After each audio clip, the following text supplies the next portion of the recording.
dari LKPP untuk menyampaikan materinya. Terima kasih, Pak.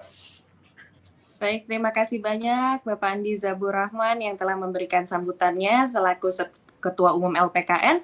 Dan mohon izin Pak Andi serta Pak Emin, mohon izin mungkin sebelum kita memulai pemaparan materi bisa berfoto bersama-sama dulu bersama Pak Andi maupun Pak Emin serta seluruh panelis yang bergabung di siang hari ini.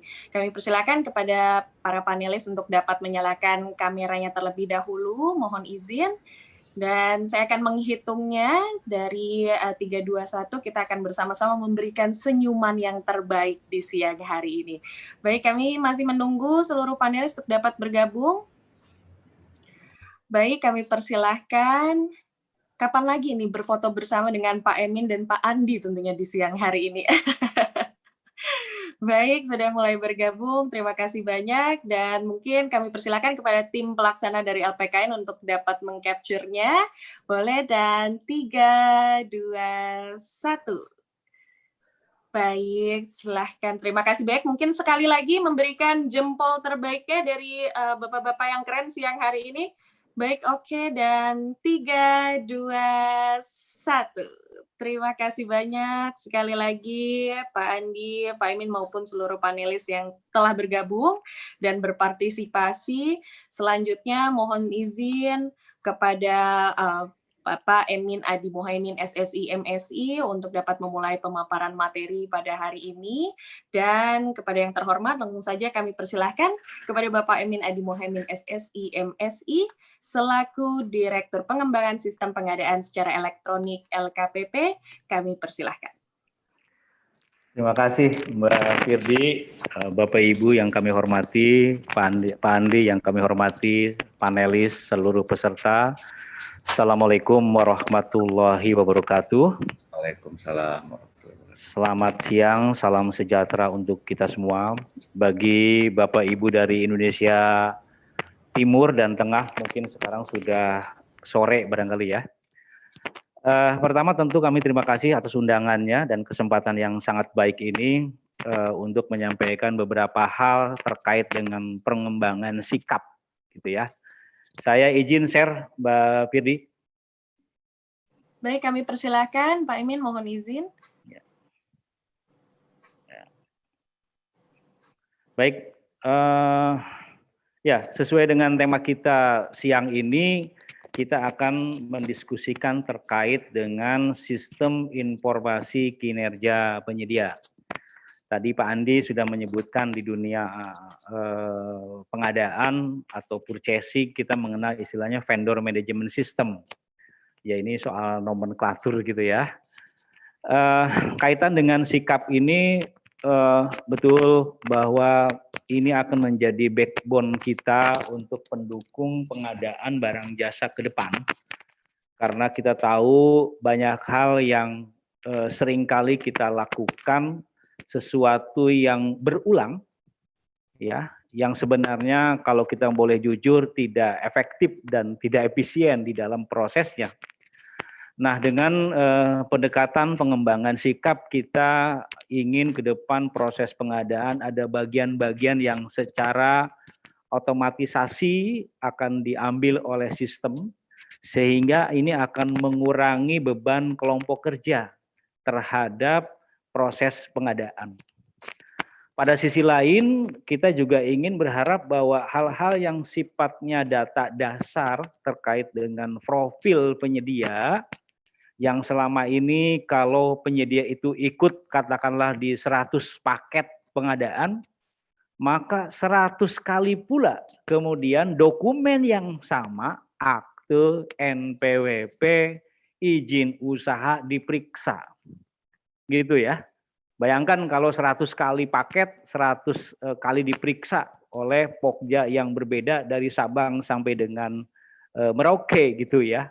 Padahal barangnya itu juga sebenarnya. Baik, saya akan lanjutkan. Jadi kalau lihat perkembangan Bapak Ibu sekalian bahwa ini sikap akan menjadi platform dasar untuk mendukung proses pengadaan. Di mana arah pengadaan ke depan prosesnya akan harus lebih mudah, ya, tetapi tetap akuntabel. Maka kemudian kita ada yang disebut dengan tender cepat. Dulu 2 tahun lalu saya juga di katalog, kita membangun katalog sehingga kemudian para pembeli kita, Satker, kementerian, lembaga Pemda tinggal klik istilahnya. Kemudian saat ini dari mulai tanggal 17 Agustus tahun 2020 kita melaunching Bela Pengadaan. Ini untuk platform yang digunakan untuk pengadaan sampai dengan 50 juta rupiah, mengadopsi konsep dari marketplace yang sudah ada, di mana mereka sudah menampung merchant-merchant, pelapak-pelapak yang memang biasa berjualan di marketplace. Konteksnya adalah selain memang dari aspek kemudahan, juga ada aspek yang juga tidak kalah penting, yaitu mengajak UMK untuk go digital, gitu ya. Ini melalui Bela Pengadaan. Dan satu lagi yang sebenarnya sedang kita kembangkan, regulasinya ada aplikasi yang disebut dengan e-buy. Ini pada dasarnya kalau konsep ini jadi diperlemkan akan menampung 2 hal, yaitu Bela Pengadaan dan online shop yang hari ini berada di komoditas atau bisnis proses di katalog, gitu ya. Bapak Ibu sekalian, kalau kita lihat dari sisi aplikasi sistem informasi kinerja penyedia, ini yang perlu digarisbawahi kan ada kinerja. Nah, kita harus akui bahwa sebelumnya kita belum mengembangkan aspek kinerja, lebih kepada profil dari penyedia. Maka dalam konteks kesisteman ini merupakan satu aplikasi yang dibangun dan merupakan satu sistem dari SPSE yang digunakan untuk mengelola data maupun informasi mengenai riwayat kinerja dan data kualifikasi pelaku usaha barang jasa. Ini konsepnya kira-kira seperti itu dalam konteks dipandang sebagai sebuah aplikasi, gitu ya. Yang berikutnya, apa sih yang berubah dari sikap atau sistem informasi kinerja penyedia yang hari ini kita punya versi 2, gitu ya. Yang pertama terkait dengan data kualifikasi pelaku usaha. Jadi Bapak Ibu sekalian, prinsipnya bahwa kita ingin memusatkan data pelaku usaha seluruh Indonesia untuk mendapatkan pelaku usaha yang valid berdasarkan jenis atau kompetensi usaha tertentu.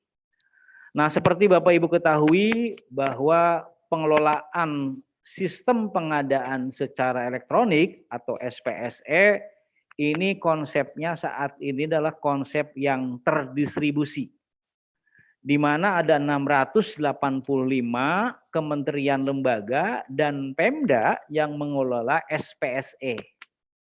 Nah, dalam konteks inilah kemudian kita ingin agar sekalipun penyedia itu atau pelaku usaha daftar di Merauke atau daftar di Bontang atau daftar di Aceh, maka pelaku usaha ini bisa teragregasikan dalam sikap ini. Nah, berikutnya tentu dalam konteks ini akan memudahkan perhitungan jumlah pelaku usaha. Ini yang kadang-kadang kalau kami kaitkan antara jumlah pelaku usaha yang ada di sikap sekitar 140 ribuan gitu ya, dibandingkan dengan data Kementerian UKM itu sekitar 60 juta, rasanya masih sangat sedikit ini pelaku usaha yang bergabung dengan proses pengadaan barang jasa pemerintah. Nah, dari sini kemudian kita bisa dapat peta sebenarnya pelaku usaha itu di mana saja. Ini yang kemudian akan memudahkan bagi kita untuk mendorong, mengajak bagi pelaku usaha yang belum bergabung dengan pengadaan barang jasa secara elektronik. Nah, ini yang kira-kira Bapak Ibu screenshot dari pemusatan data pelaku usaha, di mana di situ ada identitas utama, ya, ada NPWP, ada alamat perusahaan, ada provinsi, kemudian ada nama bentuk perusahaannya, dia masuk kecil atau non kecil, dan seterusnya dan seterusnya. Jadi ini sebetulnya profil data ini sangat penting, Bapak Ibu sekalian, bisa dilihat dari sini, kemudian baik kecil non kecil, sebarannya dia di mana, dan seterusnya dan seterusnya. Ini yang pertama terkait dengan apa yang ada di dalam konten sikap, ya. Lalu dalam konteks yang lain, Bapak Ibu sekalian, ketika terjadi perubahan data pada aplikasi sikap, ya, misalkan alamatnya berubah, gitu, pengurusnya berubah, pengurus perusahaan dan seterusnya, maka kita melalui aplikasi sikap versi 2 ini bisa melakukan proses sinkronisasi, ya, karena sekali lagi proses pengisian data di sikap ini adalah self declare dari para pelaku usaha, yang kemudian dalam prakteknya nanti diproses verifikasi oleh Pokja maupun pejabat pengadaan pada saat proses pemilihan. Nah, ini yang memang kemudian dalam satu sisi, karena hari ini secara regulasi proses yang namanya verifikasi itu ada di dalam proses pengadaan, maka memang ada unsur keterbatasan ketika itu menyangkut soal perubahan data pengalaman dan sebagainya. Oleh karena itu kemudian kami sedang menyusun draft peraturan yang intinya akan memberikan satu proses di mana perubahan data itu tidak harus terjadi pada saat proses pemilihan, tetapi di luar waktu proses pemilihan pun penyedia dapat melakukan proses perubahan dan langsung bisa diverifikasi kebenaran datanya. Ini yang saya kira yang sedang kita bangun supaya memang sekali lagi data pelaku usaha ini bisa dijamin kebenarannya. Baik, yang berikut Bapak Ibu yang kami hormati, seringkali kita ditanya bagaimana kita tahu ya pelaku usaha itu ada atau tidak ada gitu ya, yang sesuai dengan pekerjaan kita gitu ya. Maka di sini ada fitur untuk pencarian pelaku usaha, ya. Ini tentu tujuannya adalah memudahkan pelaku pengadaan dalam mencari pelaku usaha yang sesuai. Nah, dalam konteks ini nanti kaitannya dengan pengadaan langsung, dengan penunjukan langsung dan sebagainya. Yang berikutnya juga yang tidak kalah penting bahwa kita ingin mendesainkan sebuah proses akses bagi pelaku usaha untuk melakukan promosi atau publikasi perusahaannya di dalam sikap ini. Yang berikut adalah publik khususnya pemberi pekerjaan dapat menghubungi pelaku usaha melalui aplikasi sikap. Ya, yang berikutnya dapat ditindaklanjuti oleh pelaku usaha melalui email atau nomor kontak pemberi pekerjaan. Jadi Bapak Ibu sekalian, kalau dulu yang namanya komunikasi antara PPK, Pokja, seperti dengan penyedia ada sebuah barrier yang sangat tegas, saya pikir dengan paradigma sekarang di mana harusnya memang hubungan antara pemberi pekerjaan dengan pelaksana pekerjaan itu harus demikian erat. Ini bukan konteksnya negatif ya, bukan konteksnya KKN. Saya kira konsep ini juga sama di vendor management system yang dikembangkan atau dikelola tempat lain, di mana memang betul-betul pemberi kerja tahu persis sebetulnya siapa saja sih pelaku usaha yang dianggap kompeten atau memenuhi syarat untuk melaksanakan pekerjaan yang dimaksud. Yang berikut ini kira-kira fiturnya, Bapak Ibu sekalian, nanti mungkin kalau perlu demo, saya minta Mas Ari di sebelah saya untuk mendemokan bagaimana cara mencarinya. Ini sebetulnya screenshot dari sistem kita gitu, yang kemudian Bapak Ibu tentu nanti bisa mempraktekkannya juga gitu di dalam keseharian, di dalam proses pencarian para pelaku usaha yang nanti akan diidentifikasi sebagai calon potensial pengadaan barang jasa pemerintah.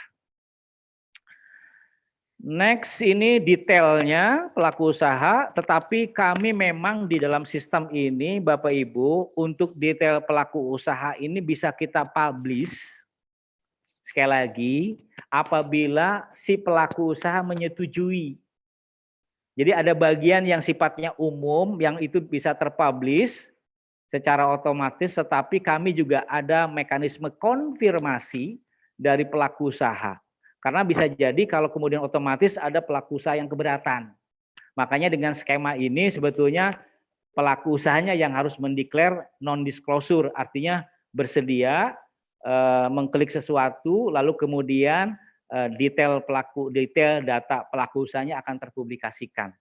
Nah ini yang saya kira juga penting untuk diketahui, terutama bagi para pelaku usaha, ya, untuk yang memang supaya detail data pelaku usaha bisa terekspos sebagai bagian dari publikasi atau bagian dari promosi perusahaan yang bersangkutan. Tapi sekali lagi kata kuncinya kami secara sistem dibuatkan perlu ada konfirmasi terlebih dahulu dari yang bersangkutan sebelum secara automatically mempublikasikan detail dari profil pelaku usaha. Kemudian yang berikutnya Bapak Ibu, apalagi nih kira-kira yang ada di dalam sikap versi 2, yaitu verifikasi kualifikasi, ya. Jadi verifikasi ini tentu kan dilakukan di dalam sebuah proses pemilihan, apakah itu proses tender atau seleksi yang dilakukan oleh Pokja pemilihan maupun proses pengadaan langsung yang dilakukan oleh pejabat pengadaan, ya. Nah, tentu tujuannya ini nanti ke depan akan mempercepat proses tender, ya, karena pada dasarnya data kualifikasi yang sudah diverifikasi oleh seluruh Pokja atau PP di seluruh Indonesia. Jadi kira-kira itu akan menjadi jaminan bahwa betul pelaku usaha ini sudah diverifikasi oleh Pokja di mana gitu ya, atau oleh PP di kementerian apa di seluruh Indonesia. Ini yang saya kira juga akan sekali lagi akan memudahkan di dalam proses tender berikutnya. Kemudian ini kita akan tampilkan riwayat verifikasi. Jadi ketika Bapak Ibu sebagai Pokja melakukan verifikasi, Bapak Ibu rekam jejak dari proses verifikasi akan kelihatan. Ini sebagai bentuk pertanggungjawaban, ya, sebagai bentuk akuntabilitas. Ketika Pokja atau PP melakukan proses verifikasi akan terdata di sistem. Siapa yang memverifikasi saat itu. Nah ini yang saya kira bagian yang sangat penting sebagai sebuah akuntabilitas di dalam proses. Jadi nanti Bapak Ibu akan nampak di situ siapa dan sebagainya, kapan dan seterusnya. Ya. Baik, ini detail verifikasinya, nanti ada kode tendernya, ada LPSE mana, ada tanggal verifikasi gitu. Kalau ada tanggal pembatalan, Jadi akan rekam jejaknya akan kelihatan kapan si penyedia itu dilakukan proses verifikasi dan seterusnya. Ya. Nah, berikutnya Bapak Ibu, ini sesuai dengan tadi sistem informasi kinerja penyedia, ya. Jadi kalau kita ke belakang kita masih berbicara tentang data atau profil, tetapi kita mulai bicara tentang kinerja pelaku usaha gitu ya. Nah, jadi proses penilaian kinerja ini adalah menilai prestasi. Sebenarnya Bapak Ibu sekalian, proses penyusunan sistem ini untuk penilaian kinerja sudah dilakukan setahun yang lalu. Ada kajian terlebih dahulu, di mana sebetulnya proses penilaian kinerja itu ada dua area sebenarnya. Pertama area proses pemilihan dan area pelaksanaan kontrak. Ya, secara studi 20% di dalam proses pemilihan, 80% di dalam pelaksanaan kontrak. Cuman kami dalam konteks ini untuk penilaian kinerja yang 80%, yang pelaksanaan kontrak. Kenapa? Karena secara bobot itu yang memang terbesar. Yang kedua, yang saya ceritakan tadi bahwa SPSI ini dikelola oleh 680 sekian, 85 LPSE. Sehingga kemudian pada bagian proses penilaian keaktifan dari penyedia waktu ikut proses pemilihan belum kita potret, belum kita siapkan di versi yang kedua ini. Kita baru ke proses yang penilaian kinerja pelaksanaan kontrak. Nah, kemudian yang berikutnya di dalam kaitan dengan proses penyusunan ini, jadi sebenarnya Bapak Ibu ini paralel, kami mengembangkan sistem sekaligus juga mengembangkan atau menyusun regulasinya. Jadi dalam beberapa waktu lalu kami juga sudah ada konsultasi publik baik di internal LKPP maupun dengan stakeholder, termasuk asosiasi kami juga undang, di mana di dalam proses penilaian kinerja penyedia pada saat pelaksanaan kontrak ini kami juga sudah melakukan proses FGD, lalu kemudian variabel yang dinilai, komponen yang dinilai, unsur-unsur yang dinilai, kita FGD-kan, kita kemudian buatkan analisis hierarki proses AHP dengan metode AHP, sampai kemudian nanti muncul bobot-bobot setiap unsur penilaian kinerja penyedia. Nah, dalam konteks ini, Bapak Ibu yang kami hormati, kita tahu ada 4 klaster gitu ya, atau 4 jenis pengadaan. Pertama adalah pengadaan barang. Ini tidak kita bedakan. Semua barang kita anggap penilaian kinerjanya sama. Yang kedua, terkait dengan penyedia pekerjaan konstruksi, ya. Yang ketiga adalah konsultan. Nah, di dalam kaitan dengan konsultan ini kita membagi 3. Pertama adalah konsultan perencana konstruksi, yang kedua adalah konsultan pengawas _manajemen konstruksi, yang ketiga adalah konsultan yang non konstruksi, bikin SOP, bikin yang lain-lain, ini masuk ke dalam sini. Nah, yang keempat adalah kinerja penyedia jasa lainnya. Ternyata di jasa lainnya itu kita bagi 2, yaitu jasa lainnya yang memang lebih mengedepankan kepada aspek SDM-nya, keterampilan SDM-nya. Ada juga yang memang tidak terpengaruh dengan soal SDM-nya, lebih kepada layanan teknologinya, jangkauannya, penggunaan peralatannya, standarisasinya, itu kita masuk di dalam jasa lainnya. Contohnya, kalau kita bicara tentang jasa lainnya internet service provider, masuk ke kelompok yang 1. Tapi kalau kemudian Bapak Ibu punya pekerjaan cleaning service, masuk ke jasa lainnya kelompok 2, karena lebih banyak kepada aspek SDM-nya. Lalu bagaimana kira-kira formulasinya? Jadi melalui berbagai diskusi yang cukup panjang, lalu kita coba rumuskan dengan bobot-bobot sebagai berikut. Pertama tentu pengadaan barang. Hasil studi FGD dan seterusnya, ternyata 40% orang menganggap bahwa yang paling penting dari penilaian kinerja penyedia barang adalah kualitas barangnya. Baru yang kedua, 30% itu ketepatan waktu penyelesaian. Jadi kalau dia tepat waktu, dia mestinya dapat skor yang bagus. Tapi bagi delay atau terlambat, maka dia akan dapat pengurang dari skor tadi.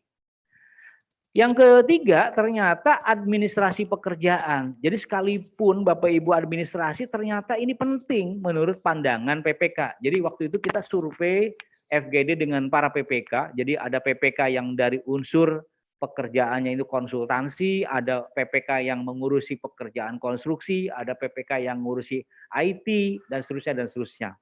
Ini kira-kira bobot-bobotnya ya, saya mungkin tidak terlalu detail lagi nanti.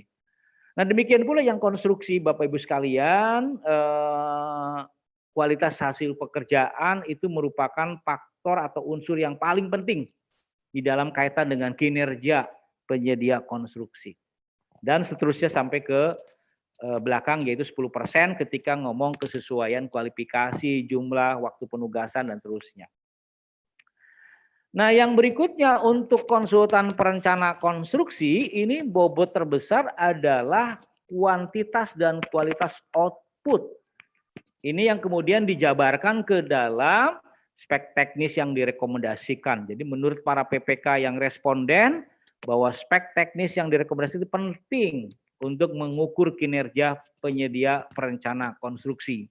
DED, hasil DED-nya, desain pekerjaan yang inovasinya, dan seterusnya.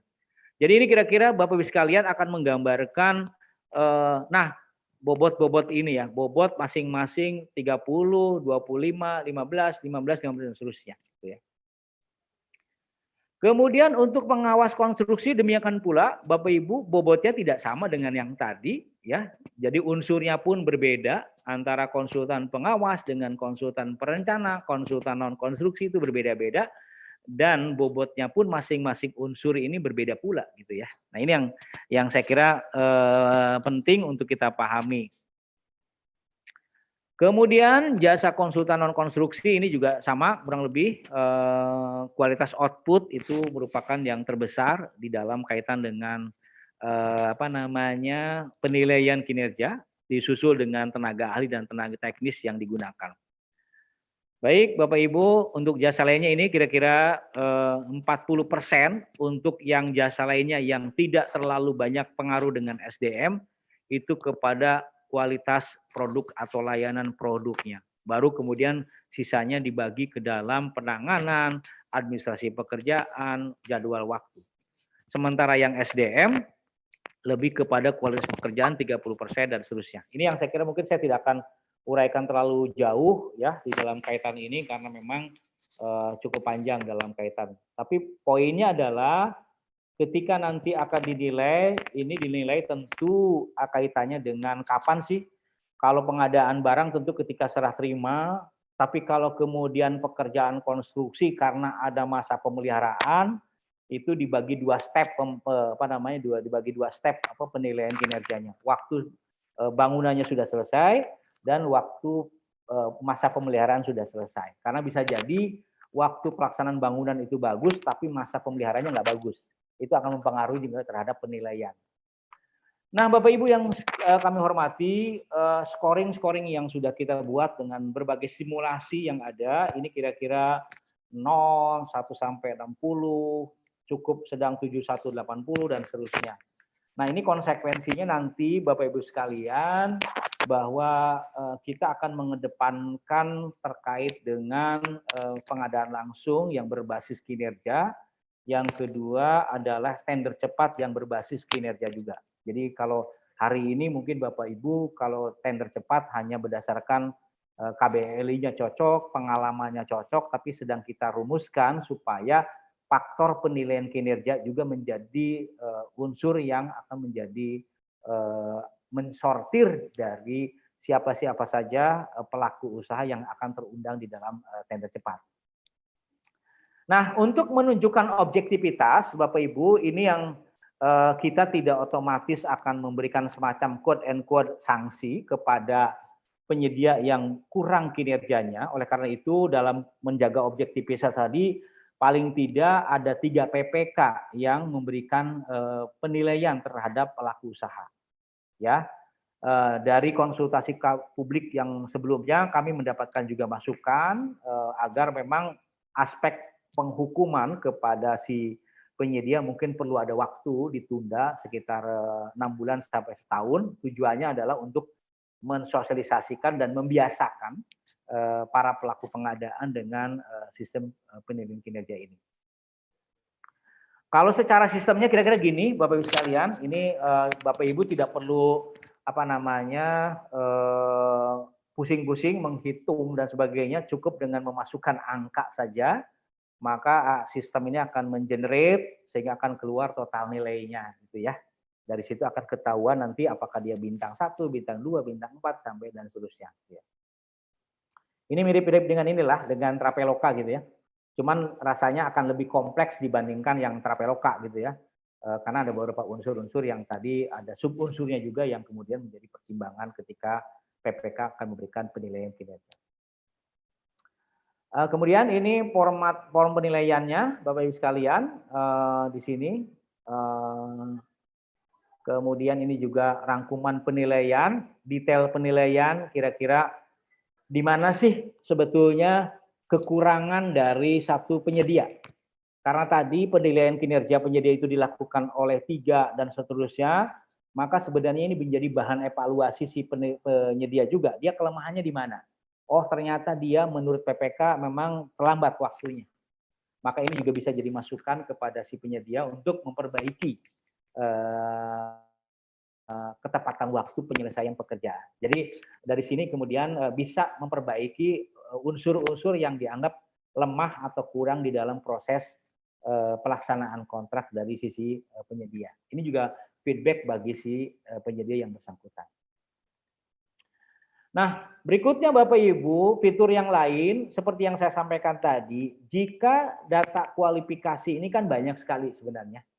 Ada pajak, ada akte, ada izin. Nah, kita sudah mengintegrasikan yang namanya NPWP dan KSWP. Apa sih? Kalau NPWP saya kira semua kita barangkali sudah biasa gitu ya. Nah, ini sebenarnya KSWP ini konfirmasi status wajib pajak. Jadi di Ditjen Pajak, di sistemnya Ditjen Pajak tahu ada penyedia yang pertama adalah taat melaporkannya, ya. Ada juga yang memang taat bayar pajak. Nah, kalau hari ini di dalam proses tender kan kita biasanya meminta NPWP asli ditunjukkan sama SPT asli ditunjukkan. Nah, ke depan dengan adanya fitur ini sebenarnya nggak perlu lagi karena nanti akan kelihatan bahwa pelaku usaha ini sudah memenuhi kewajiban perpajakan tidak, gitu ya. Nah, ini saya kira Bapak Ibu sekalian penting mulai dari proses integrasi itu dari aspek perpajakan kita lihat. Nah, tentu bagi pajak mereka punya kepentingan dengan integrasi ini karena mereka ingin mendapatkan data kontrak dari masing-masing pelaku usaha. Mereka akan bisa memotret pelaku usaha PTA ternyata pernah berkontrak tahun 2020 atau 2021 nanti sebanyak 100 kontrak dengan nilai masing-masing sekian. Sehingga nanti pada saat laporan pajaknya, Ditjen Pajak tidak akan kepleset atau tidak akan salah datanya. Kenapa? Karena sudah di cross check dengan sistem ini. Kecuali kalau memang dapat kontraknya di BUMN atau di swasta, itu memang karena kita lingkupnya ini kan di pemerintah gitu ya. Nah, jadi konfirmasi status wajib pajak ini Bapak Ibu sekalian di situ akan menyangkut soal status valid ya yang diberikan dalam hal pajak sesuai. Tapi kalau kemudian nanti kaitannya dengan ada informasi yang tidak jelas, bisa mengurus ke KPP masing-masing gitu ya. Baik, ini kira-kira nanti di dalam pengecekannya, Bapak sekalian. Jadi kita berharap nanti tidak perlu lagi ada pengecekan NPWP secara manual, secara ditunjukkan gitu ya. Tapi cukup dengan masuk ke sistem ini, Bapak Ibu akan bisa dilihat. Nah, ini memang bagian yang sebelah kanan kami blurkan karena ini sebetulnya data yang real gitu ya, dan kita tidak ingin diekspos pada pertemuan ini. Ini sebetulnya nama penyedianya gitu, nama penyedianya di sini. Cuman kita blurkan aja. Jadi bisa langsung dicek apakah status NPWP-nya valid, apakah nanti status dari kewajiban perpajakannya valid atau tidak, gitu ya. Ini tidak ada bisa dibohongi kalau dari sisi transaksinya ada di dalam cetakan ini. Ini pengecekan KSWP ini untuk yang ormas. Bapak Ibu, seperti kita tahu bahwa untuk ormas kan ada skema swaklola tipe ketiga, di mana kita bisa melakukan kerjasama dengan ormas. Dan salah satu syarat dikaitkan dengan ormas ini adalah aspek kewajiban perpajakan. Jadi melalui fitur ini pula kemudian PA atau stafnya pengguna anggaran ini bisa mengecek apakah memang ormas ini sudah taat memenuhi kewajiban perpajakan atau belum. Nah, ini yang saya kira untuk kemudahan di dalam proses nanti swakula tipe yang ketiga. Nah, berikut Bapak Ibu, kami punya dapat pesanan dari teman-teman di Papua dan Papua Barat.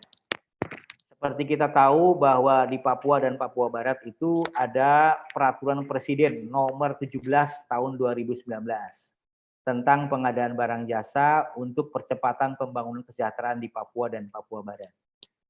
Konsepnya Perpres 17 ini adalah ada pengadaan langsung yang di provinsi lain itu cuma sampai 200 juta, tapi kalau di Papua ini sampai 1 M pengadaan langsungnya. Lalu yang kedua ada tender terbatas sampai dengan, jadi di atas 1 M sampai dengan 2,5 M, hanya tender terbatas itu boleh diikuti oleh pelaku usaha orang asli Papua. Nah, detail apa itu orang asli Papua ada di peraturan gubernur. Ya, diatur siapa saja yang perusahaan-perusahaan yang dianggap sebagai kepemilikan orang asli Papua. Nah, dalam konteks kami tentu Bapak Ibu sekalian, di dalam aplikasi Sikap kita memberikan satu fitur untuk checklist ya. Checklist mendeklar dari masing-masing pelaku usaha gitu ya, bahwa dia memang pelaku usaha orang asli Papua gitu ya. Ini memang nanti pada prakteknya perlu juga diproses verifikasi oleh Pokja terkait. Tetapi yang jelas ini self declare dari sisi pelaku usahanya. Baik, Bapak Ibu, yang berikutnya adalah terkait dengan integrasi Sikap dengan daftar hitam nasional. Nah, seperti kita tahu, daftar hitam ini kan adalah satu daftar yang memvonis pelaku usaha atau penyedia untuk tidak bisa ikut pengadaan di pemerintah. Ada yang 1 tahun, ada yang 2 tahun. Nah, dalam konteks ini tentu Bapak Ibu melalui aplikasi Sikap yang terintegrasi kita tahu status daftar hitam. Ya, jadi akan ketahuan bahwa si perusahaan A atau PT B itu sudah masuk di dalam daftar hitam melalui aplikasi Sikap ini. Ya. Jadi bisa dilihat ini akan memudahkan di dalam proses pencarian. Nah, yang berikut Bapak Ibu, fitur yang lain adalah evaluasi kualifikasi otomatis. Dalam konteks kita adalah tender cepat gitu ya. Nah, ini kita tahu bahwa di dalam proses tender cepat siapa saja yang akan terundang itu sangat tergantung kepada setting kriteria kualifikasi yang ditentukan oleh Pokja pemilihan. Ya, ada 2 setting. Pertama adalah setting terkait dengan KBLI, kelompok lapangan usaha, dan yang kedua adalah dari aspek pengalamannya, gitu ya. Jadi hanya 2 sebenarnya yang menjadi setting kriteria kualifikasi di dalam proses tender cepat. Nah, dalam kaitan ini, Sikap akan melakukan pencarian otomatis berdasarkan kriteria kualifikasi yang dibuat oleh Pokja. Maka nanti pelaku usaha yang memang sesuai dengan kriteria yang potensi kita sebutnya akan terundang dalam proses tender cepat. Nah, Bapak Ibu, ke depan kita akan lebih banyak mengedepankan proses tender cepat nih. Kelihatan dari rencana kami melakukan revisi Perlem 9 2018 akan memuat banyak hal terkait dengan tender cepat yang basisnya kepada data Sikap gitu ya. Kemudian ini yang potensial yang jadi Bapak Ibu dengan membuat satu kriteria kita akan bisa melihat, Pokja akan bisa melihat sebetulnya berapa banyak ya pelaku usaha yang potensial terundang. Ambil contoh ini di sini ya, ambil contoh misalkan kita bikin kriteria memiliki izin usaha, surat izin usaha perdagangan non kecil ya. Kemudian klasifikasinya KBLI G451 perdagangan mobil ya. Perdagangan. Jadi ini sebetulnya klasifikasi ini dibuat oleh BPS ya, ada yang 2009, ada yang 2015, ada yang baru sebetulnya 2017. Nah, ini repotnya kita ingin sebetulnya yang terbaru 2017. Cuman perizinan di Pemda itu ternyata tidak semuanya berdasarkan KBLI yang baru. Ada yang masih 2019, ada yang 2015 dan seterusnya. Ini yang kemudian kadang-kadang akan menyulitkan kita. Kalau kita pengen sebenarnya semua pakai KBLI yang paling baru gitu, yang 2017. Nah, ini dengan mudah kita akan mengetahui berapa sih jumlah pelaku usaha potensial yang nanti akan terundang. Tapi nama pelaku usahanya tentu tidak bisa dilihat gitu ya. Baik, Bapak Ibu, fitur yang lain kita melalui surat edaran nomor 18 tahun 2020 mewajibkan pengadaan langsung sampai 200 juta itu melalui SPSE. Artinya proses yang transaksional, bukan pencatatan. Jadi bukan manual baru dicatatkan, tapi ini adalah yang sifatnya transaksional. Nah, dalam kaitan ini Bapak Ibu sekalian, pejabat pengadaan dapat melakukan pencarian penyedia pada aplikasi SPSE. Kemudian tentu yang bisa dilihat atau yang bisa diundang adalah yang sudah mengisi data kualifikasi pada sikap yang dapat dipilih oleh SPSE. Ini tentu dalam konteks adalah untuk pengadaan langsung maupun penunjukan langsung. Sehingga memang dalam kaitan ini tidak perlu memiliki status terverifikasi. Status terverifikasi hanya untuk proses tender cepat, ya. Nah, tentu dalam kaitan ini Bapak Ibu, pelaku usaha yang dipilih oleh Pokja akan mendapatkan undangan inbox pada aplikasi Sikap. Jadi seperti kita tahu di dalam proses pengadaan langsung sampai 200 juta, kita nunjuk kepada satu penyedia gitu ya. Silakan di sini diinkan. Ini setting kriterianya. Ini daftar potensialnya. Ini kalau kita bicara terkait dengan pengadaan langsung gitu ya. Ini pakai simulasi ya. Ini data simulasi, maka kemudian ada PT LKPP penyedia 301 dan seterusnya, karena memang ini ngambilnya data dari data sikap Pelsi latihan Bapak Ibu sekalian. Jadi bukan pakai nama PT yang sebenarnya ya. Ini untuk versi latihan saja.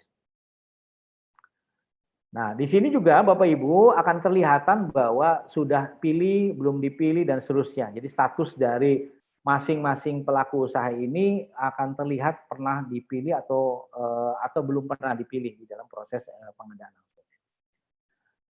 Baik, yang berikutnya adalah fitur pengecekan duplikasi data manajerial dan SDM.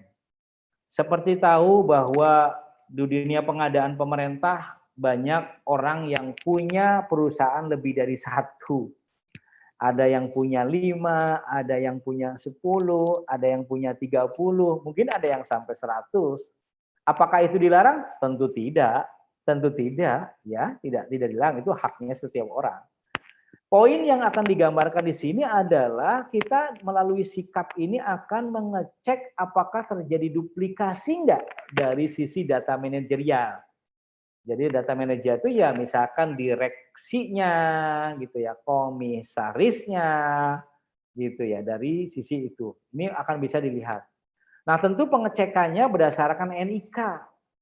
Ya, jadi pakai NIK. Kita tahu bahwa di dalam proses pengisian data kualifikasi di sikap harus mengisi NIK. Nanti akan kelihatan Bapak Ibu sekalian bahwa ketika proses tender berjalan, lalu ada PTA, PTB, PTC, akan kelihatan sebenarnya ini peserta ini dikendalikan oleh satu pihak yang dibuktikan dengan data manajerial yang samakah atau berbeda. Sekali lagi ini basisnya kita kepada aspek data yang ada di dalam NIK seperti itu.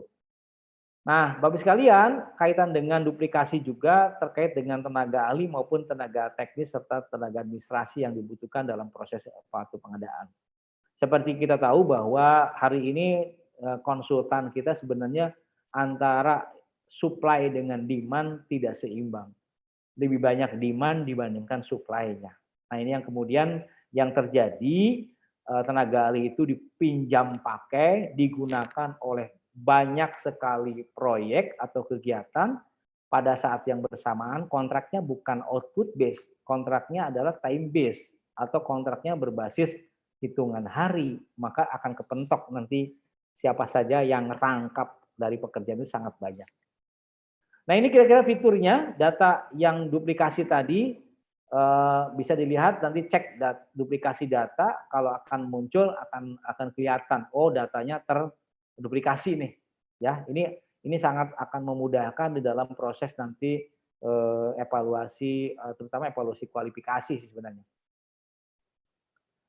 Baik, yang berikut Bapak Ibu beberapa fitur minor lainnya yang kami siapkan juga di dalam sikap adalah progres dari statistik sederhana dari data pelaku usaha di dalam sikap. Ya, jadi kaitan dengan ini kita ingin memantau berapa sih jumlah pelaku usaha yang sudah ada di sikap, sehingga memang PR-nya adalah loh kalau cuma segini berarti kita butuh tambah banyak lagi pelaku usaha lain yang selama ini belum bergabung di dalam proses pengadaan secara elektronik. Ini catatannya. Yang berikutnya adalah ini untuk penggunaan aplikasi secara singkat pada halaman beranda sikap, Bapak Ibu sekalian bisa dilihat mekanismenya, gitu ya. Bisa dipelajari saya pikir, dan kemudian kita juga ada beberapa video tutorial yang sudah kita siapkan di halaman atau website Prof KPP. Baik, yang berikutnya ini adalah riwayat perubahan data kualifikasi pelaku usaha yang terakhir yang bisa dilihat. Kemudian ada perubahannya juga akan kelihatan, gitu ya. Apa saja yang diubah dan kapan yang diubah dan seterusnya. Jadi memang jejak dari perubahan data ini akan kelihatan dari sisi perubahan data kualifikasi pelaku usaha.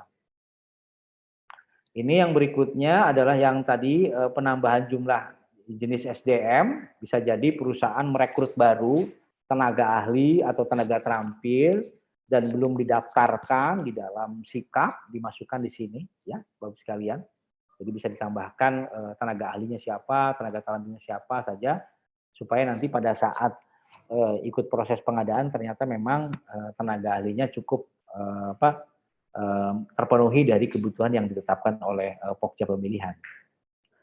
Nah, Bapak Ibu, ini untuk ke depan yang saya sampaikan juga rencana kita 2021 gitu ya.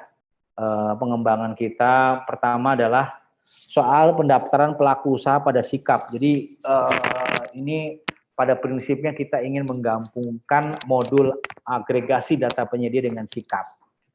Yang kedua, kita akan menambah terus integrasi data kualifikasi.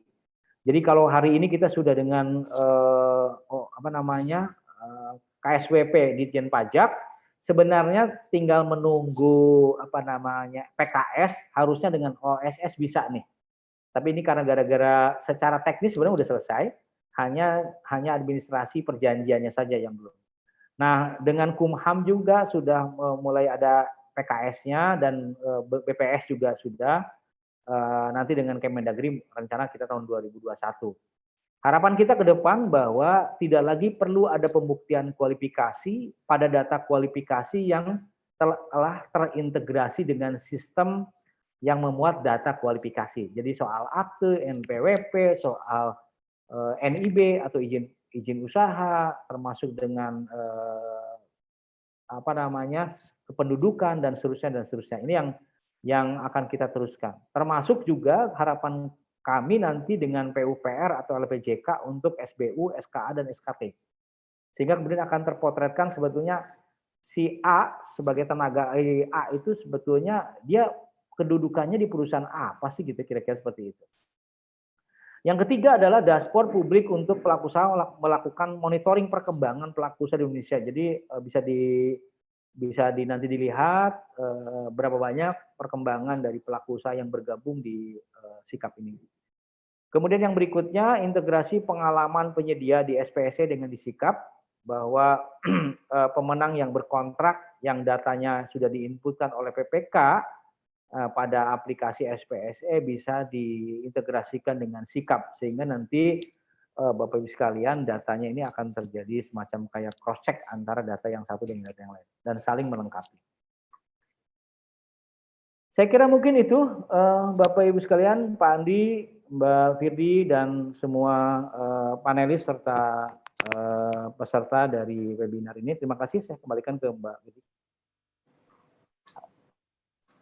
Baik, terima kasih banyak. Tadi Bapak dan Ibu peserta kita sudah bersama-sama mendengarkan pemaparan materi dari Bapak Emin Adi Mohaimin SSI MSI.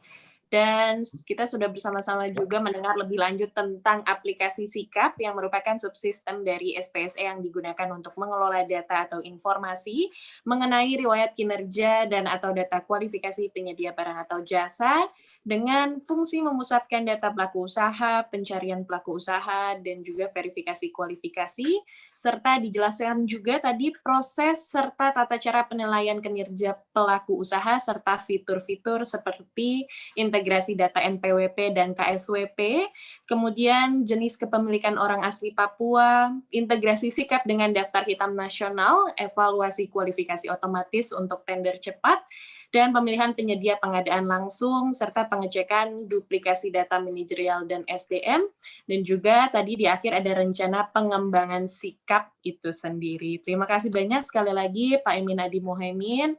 Dan mohon izin Pak untuk kita langsung memasuki sesi tanya jawab dan diskusi. Karena di sini sepertinya peserta sudah sangat antusias sekali Pak, banyak sekali pertanyaan-pertanyaan yang masuk di question and answer box.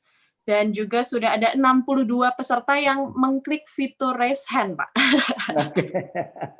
Baik, mohon izin kepada seluruh peserta Bapak dan Ibu apabila ada yang belum ingin menyampaikan pertanyaan secara langsung, kami mohon untuk diturunkan terlebih dahulu fitur raise hand-nya, tapi apabila ingin bertanya, kami mempersilahkan untuk mengklik fitur raise hand.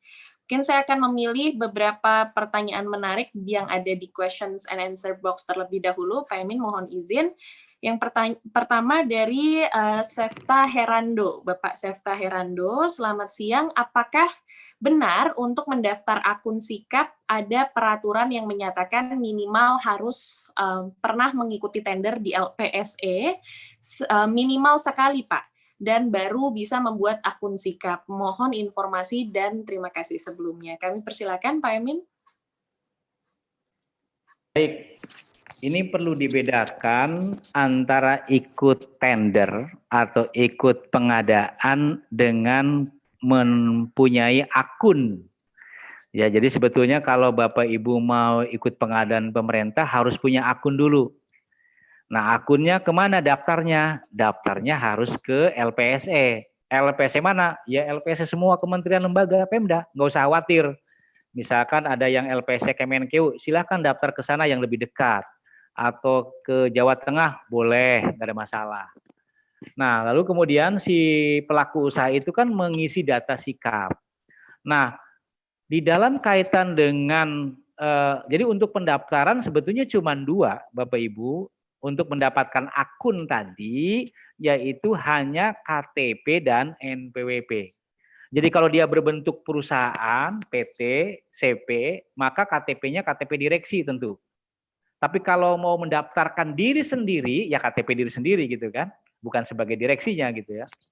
Demikian pula yang NPWP, kalau dia membawa bendera perusahaan atau merupakan peserta atau pelaku usaha perusahaan, tentu NPWP perusahaan. Tetapi kalau dia adalah sebagai penyedia perorangan, tentu NPWP pribadi. Nah, dalam konteks mendapatkan akun, Bapak Ibu, itu tidak perlu syarat untuk pengalaman pekerjaan. Tetapi di dalam kaitan dengan proses pengadaan barang jasa pemerintah, ini bedakan antara mendapatkan akun dengan proses pengadaan ya.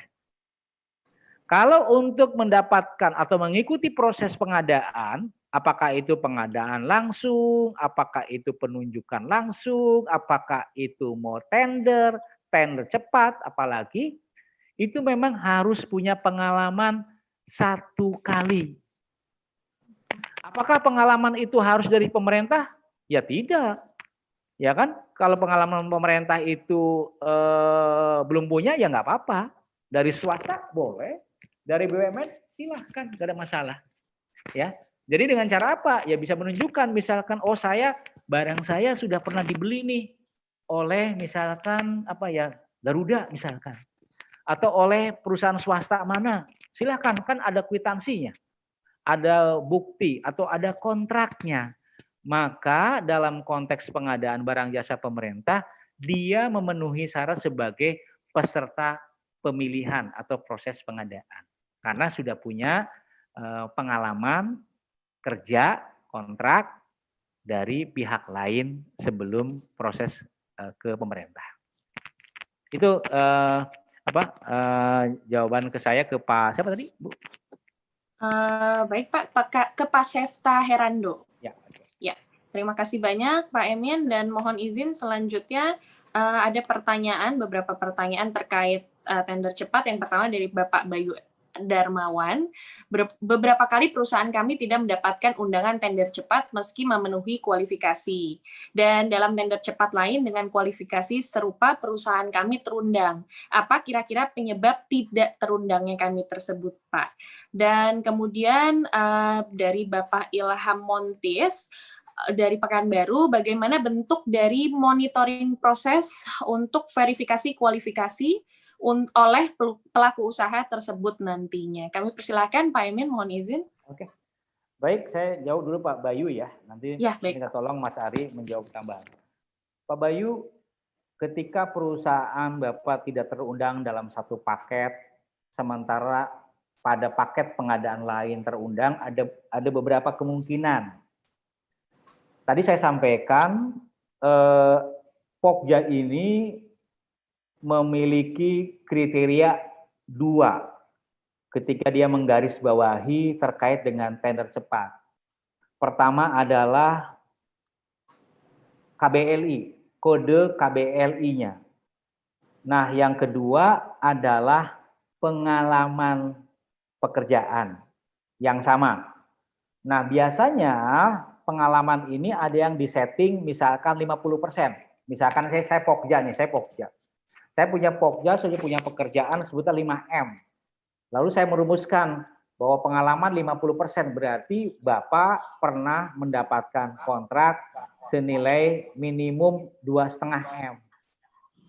Nah, kok kenapa di satu paket bisa terundang, bisa juga tidak terundang? Nah, kalau kita bicara ke belakang, Bapak, Pak Bayu, kadang-kadang ada Pokja yang mensyaratkan cuma KBLI-nya saja. Sepanjang Bapak KBLI-nya sesuai dengan yang ditetapkan Pokja terundang. Kenapa? Karena Bapak terundang karena cocok dengan KBLI. Tapi ketika Pokja lain mensyaratkan pengalaman 50% dari HPS dan Bapak nilai pengalamannya di bawah 50% atau di bawah nominal tertentu, Bapak tidak terundang. Nah, ini beberapa kemungkinan ya dikaitkan dengan kenapa dalam satu paket tertentu dengan paket lain tidak terundang. Yang kedua, Pak, ini tadi saya sampaikan soal KBLI 2009, 2015. Jadi sebenarnya kami di sikap ini masih mengakomodir dua-duanya. Kenapa? Karena memang KBLI yang diterbitkan BPS ini di beberapa daerah masih banyak yang menggunakan 2009, bukan yang 2015. Nah, ketika KBLI 2015 itu berbeda dengan yang 2009, bisa jadi ya Pokja menggunakan KBLI 2009 dengan kode 643. Itu misalkan pengadaan ATK. Tapi 2009 KBLI dengan angka itu bukan ATK misalkan. Kan bisa begitu terjadi. Sehingga kemudian itu tidak terundang. Nah, ini yang sebetulnya PR kita bersama. Karena apa? Karena konteks perizinan kan bukan kami yang bisa mengendalikan. Kalau kita bersepakat sama-sama dengan teman-teman perizinan usaha di semua Pemda untuk memperbaharui menggunakan KBLI yang terbaru, saya yakin kita akan punya langkah yang sama untuk menyatukan data yang sama pula. Sehingga tadi miss tidak terundang itu tidak akan terjadi mestinya kalau kodenya yang digunakan sama. Itu kira-kira kalau dari saya. Ari ada? Yang dari Pak ini dulu, Pak siapa? Dan tanda cepat tuh. Ya. Izin Pak Emin, terkait tender cepat memang seperti yang disampaikan oleh Pak Emin bahwa banyak keluhan masuk ke kami terkait tidak diundang di satu tender dan terundang di satu tender. Nah itu kebanyakan mostly ya hampir semua terkaitnya di pengadaan yang satu izin Pokja mensyaratkan izin usaha KBLI perdagangan mobil, hanya izin usaha. Nah yang di berikutnya yang tidak terundang karena Pokja mensyaratkan KBLI perdagangan mobil pada izin usaha dan pengalaman. Nah itu jadi ada perbedaan. Di Pokja yang satu hanya mensyaratkan izin usaha dan yang satu lagi mensyaratkan izin usaha dan pengalaman. Nah memang itu banyak juga pelaku usaha yang tidak memasukkan data KBLI pada pengalamannya. Itu mungkin yang perlu diperhatikan oleh Bapak Ibu agar memperhatikan penginputan KBLI yang sesuai di pengalamannya. Sekian, izin Pak Emil. Pertanyaan kedua apa ya Mbak? Tadi lupa saya. Baik, mohon izin Pak untuk pertanyaan kedua dari Bapak Ilham Montis, bagaimana bentuk dari monitoring proses verifikasi kualifikasi oleh pelaku usaha tersebut nantinya? Monitoring ini maksudnya dari sisi pelaku usaha atau dari sisi Pokja ya? Mohon izin Pak, sepertinya dari di sini oleh pelaku usaha tersebut nantinya. Dari pelaku usaha itu sendiri, kalau dari pertanyaannya Pak Ilham Montis. Baik, Pak siapa tadi ya? Jadi sebenarnya Ya, di paparan saya sebelumnya, itu sudah muncul satu fitur atau satu gambaran di dalam aplikasi Sikap ini di slide berapa ya tadi? Kalau nggak salah sih slide 17, Mbak. Sebentar, saya inikan lagi ya. Bentar ya. Saya tes ini lagi ya. 17. Bentar, 17.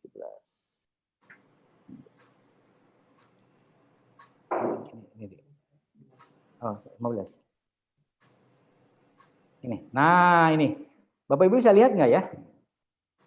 Ya, ya, bisa dilihat. Sebenarnya dari sisi pelaku usaha bisa melakukan monitoring terhadap hasil verifikasi yang dilakukan oleh Pokja pemilihan waktu tender atau PP pejabat pengadaan waktu proses pengadaan langsung. Itu akan kelihatan di sini ya, kode tendernya atau kode paketnya, LPC mana gitu ya. Tanggal verifikasinya, kalau ada proses pembatalan ya, proses pembatalan dan sebagainya. Jadi ini adalah screenshot untuk menunjukkan kepada pelaku usaha ini loh sejarah perjalanan proses verifikasi yang sudah pernah dialami oleh pelaku usaha yang dilakukan oleh Pokja pemilihan maupun pejabat pengadaan. Kira-kira gitu, Mbak. Baik, terima kasih banyak Pak Emin penjelasannya, dan mohon izin Pak, mungkin saya akan masuk ke satu atau dua pertanyaan dari peserta yang sudah mengklik fitur raise hand. Di sini sudah ada beberapa yang saya buka untuk di-unmute. Kami persilahkan dari Bapak Parwijanto, Bapak Bel Menara, Bapak Mulyadi, Bapak Karno Prianto, atau Bapak Zulhaidir, maupun Bapak Ahmad Maliki yang sudah siap bertanya secara langsung. Kami persilahkan. Iya, saya dengan Pak Wianto. Oh ya, baik. Kami persilakan Pak Begini Pak, itu saya sudah, ya. Jadi saya dari 2018 sudah mengisi Sikap. Nah, dengan versi yang baru itu, apa data Sikap yang lama itu bisa sudah masuk atau harus mengisi baru? Itu satu. Terus kemudian tadi pagi saya mencoba masuk ke Sikap yang versi baru. Jadi di kantor saya kan ada 2 komputer, satu staff saya. Nah, waktu masuk pertama kali bisa, terus pakai yang PC saya itu memang itu hanya satu IP yang bisa masuk. Nah, terus kemudian kan terakhir ini ada yang namanya simpan, Pak, yang dari PUPR. Nah, apakah data yang Sikap itu sudah bisa disinkronisasikan atau diimport ke simpan, Pak, sistem informasi pengalaman kerja. Nah, yang dulu saya isi ternyata kan di Sikap itu tidak bisa urut seperti yang kita masukkan datanya. Jadi maksudnya pengalaman perusahaan itu. Jadi kalau waktu memilih itu jadi agak sulit gitu Pak, tidak sesuai dengan yang kita sudah buat daftar yang kita masukkan sesuai dengan pengalaman. Itu aja dulu Pak, terima kasih. Baik, terima kasih banyak Bapak Parwianto. Kami persilakan Pak Emin. Ya, Pak Parwianto, pertama data Bapak yang lama tentu tidak hilang. Jadi ketika Bapak ada update data, maka data itu berkembang terus ya. Jadi poinnya nggak usah khawatir, Bapak mau mengisi data sikap yang kapan, dengan yang ada tambahan-tambahan sekarang itu prinsipnya tidak hilang. Jadi data itu akan sebuah data yang kontinu, kira-kira gitu ya. Yang kedua, sebenarnya soal IP nggak ada masalah Pak. Tidak hanya soal IP, ini kan bisa akses dari manapun gitu ya. Mungkin di PC 1 IP-nya lagi terkendala barangkali. Itu yang nanti tolong dicek dari sisi infrastruktur PC yang Bapak gunakan yang tidak bisa gitu ya. Karena tadi juga saya ambil contoh, saya kebetulan lagi tadi ada acara ulang tahun LKPP, ini di luar konteks ya Mbak. Itu ada yang masuk ke Inaproc ID. Saya pakai HP saya kok bisa, ternyata pakai HP teman saya nggak bisa. Nah, padahal apa bedanya kan gitu ya? Pasti ada masalah koneksi segala macam. Nah, yang ketiga Pak Parwianto, ini terima kasih Pak Parwianto. Kalau tadi kan saya bilang bahwa kita punya rencana kerja tahun 2021 adalah memperluas integrasi sistem, termasuk dengan PUPR, karena PUPR juga punya sistem yang di dalamnya ada data kualifikasi atau data pengalaman maupun yang lain. Nah, terima kasih karena Bapak sudah mengingatkan saya kepada simpan. Kalau kita bicara hari ini, Pak Par, kita belum mengintegrasikan dengan simpan.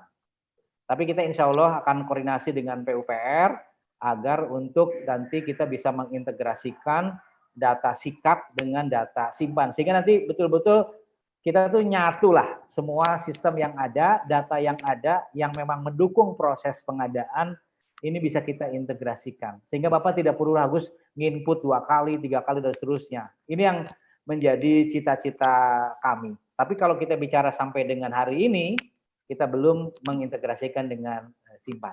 Tapi insya Allah Pak, tahun depan kita akan ketemu sama teman-teman PUPR. Amin, semoga lancar Pak rencana pengembangan sikapnya di tahun 2021 nanti. Ya. Dan terima kasih banyak sebelumnya Bapak Emin Adi Muhaimin atas jawaban-jawaban yang luar biasa. Dan mohon izin Pak, kami persilakan kepada tim dari Pak Emin, Bapak Ari Muhammad Berkah, apabila ada demo aplikasi sikap yang ingin disampaikan. Ya, oke. Baik, terima kasih banyak Pak Emin sebelumnya.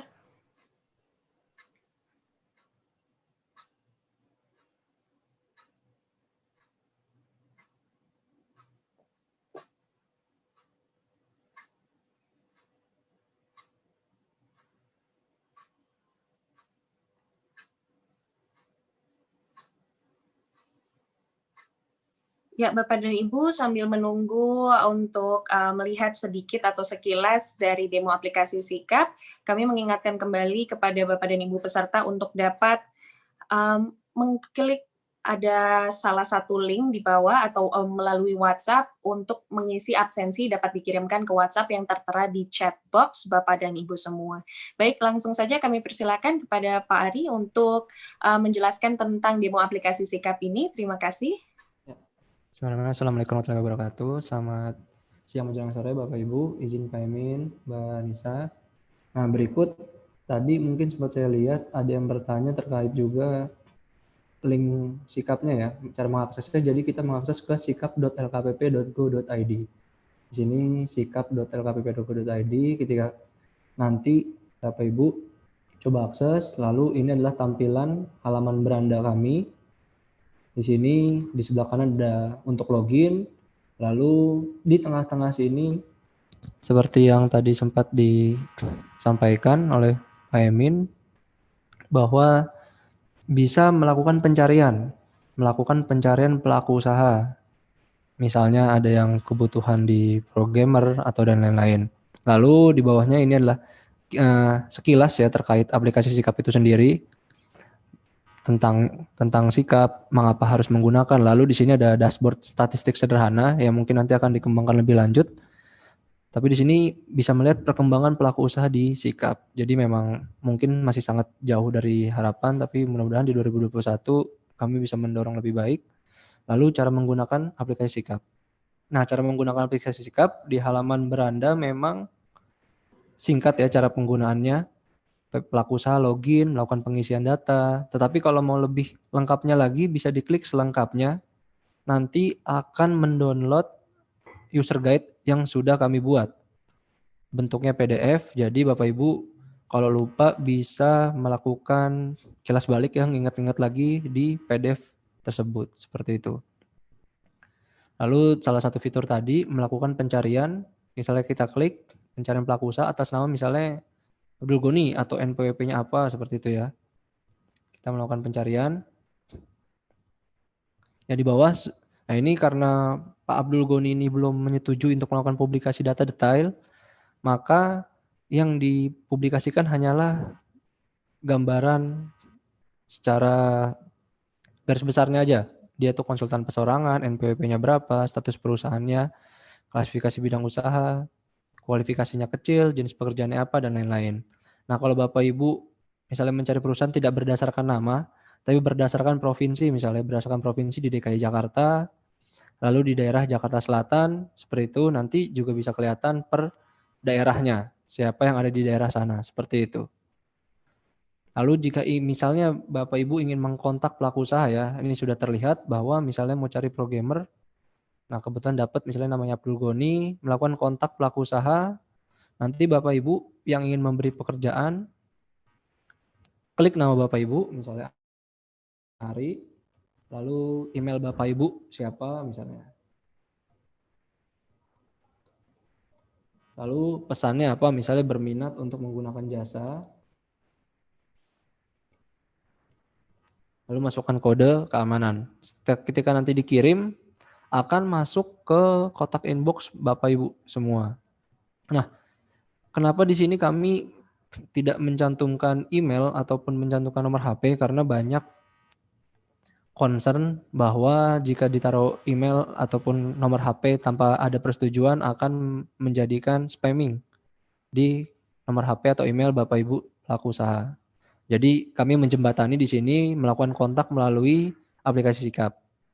Jika nanti pelaku usahanya bersedia untuk atau berkenan untuk lebih lanjut ke penawaran dan lain-lain misalnya ya, bisa berkontak langsung ke email yang dituliskan oleh yang ingin memberi pekerjaan. Nah, seperti itu. Jadi di sini Bapak Ibu sebagai pelaku usaha juga bisa melakukan publikasi, tidak hanya bergantung pada pengadaan barang jasa pemerintah, tapi mungkin di swasta ataupun ya hal-hal kecil lah seperti itu. Misalnya saya mau ada nikahan butuh ada web wedding gitu kan. Nah, cari programmer di Sikap seperti itu. Lalu kita masuk login. Masukkan nama misalnya.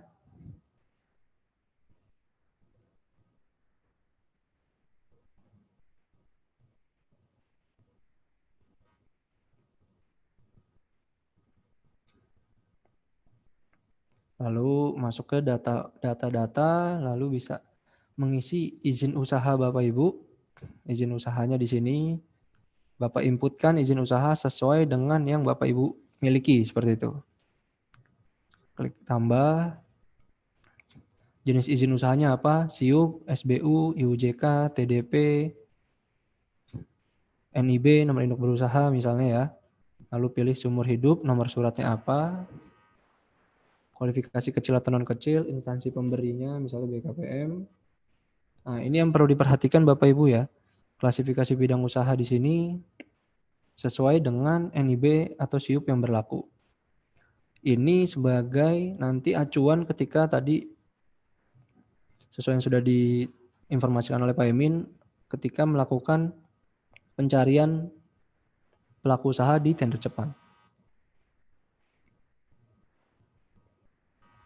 Misalnya ini perdagangan mobil seperti itu ya. Lalu disimpan.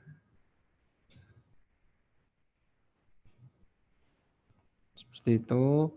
Lalu Bapak Ibu silakan masuk ke manajerial, pemilik pengurus. Misalnya dia pemiliknya namanya siapa? Misalnya Muhammad. Jenis kepemilikannya WNI, WNA. Tadi kalau WNI bisa juga dipilih misalnya dia orang asli Papua atau bukan, sesuai dengan peraturan gubernur atau peraturan presiden yang berlaku. Yakin, lalu warga negara Indonesia, pilih nomor induk pendudukan, NPWP jika perlu, sahamnya berapa, seperti itu. Lalu pilih alamat, provinsi domisilinya di mana misalnya ya. Seperti itu, lalu klik simpan. Begitu juga dengan manajerial, kalau tadi ada pemilik, sekarang pengurus. Di pengurus nanti Bapak Ibu masukkan namanya, jenis kepengurusannya, individu WNI, orang asli Papua atau bukan, sama seperti tadi. Lalu NIK, nomor paspor, nomor BPJS, alamat, semua field yang diperlukan diisi seperti itu.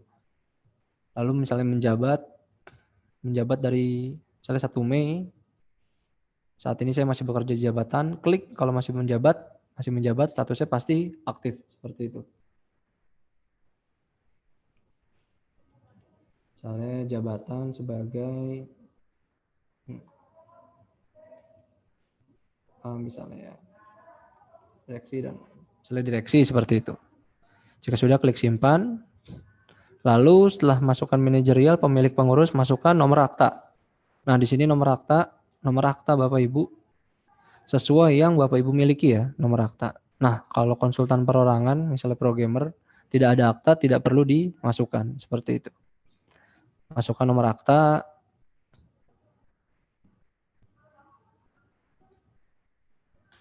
Nomornya berapa, tanggal berapa, notarisnya siapa. Nah, Bapak Ibu biasanya habis mendirikan juga kadang-kadang ada melakukan perubahan misalnya. Nah, perubahannya dimasukkan di halaman ini. Di akta perubahan, seperti itu. Klik tambah, lalu masukkan nomor, tanggal, dan notarisnya, seperti itu. Jika sudah, berarti Bapak Ibu sudah melakukan penginputan izin usaha, melakukan penginputan pemilik pengurus pada perusahaan, sudah melakukan penginputan akta ya, akta pendirian, lalu juga akta perubahan. Jika ada perubahan, masukkan SDM. SDM di sini ada tenaga ahli, tenaga terampil, dan tenaga administrasi, seperti yang tadi sudah disampaikan oleh Pak Emin. Kita klik tambah. Nah, memang inputannya lumayan banyak ya. Nah, di sini kita juga bisa menghimpun nantinya. Tenaga ahli kita tuh banyak kan bergerak di bidang apa, di provinsi mana, seperti itu. Misalnya nama Muhammad Fahmi, jenis tenaga ahli, individu WNI, warga negara Indonesia.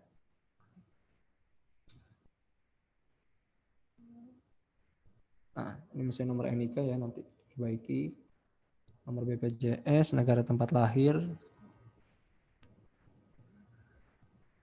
tanggal lahirnya kapan. Nah, ini sama lah kalau Bapak Ibu udah sering Facebook dan lain-lain, ini akan mudah. Cuma kita membutuhkan banyak data seperti ini karena akan di kedepannya ketika Bapak Ibu melakukan penawaran semakin lengkap akan semakin memudahkan Pokja, seperti itu. Alamat, provinsi,